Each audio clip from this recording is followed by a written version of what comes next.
Welcome viewer, I am Murugan S. This video tutorial describes, fix, switch between all open tabs in Firefox.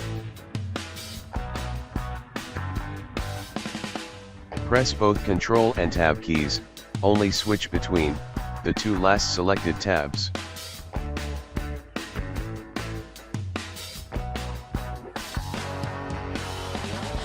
Type about command config in Firefox browser search bar. Click I accept the risk. Search browser.ctrl.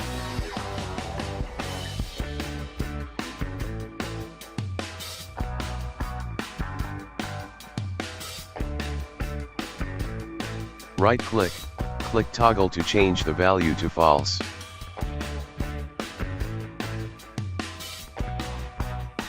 Press Ctrl Tab, switch between all open tabs. Thanks for watching.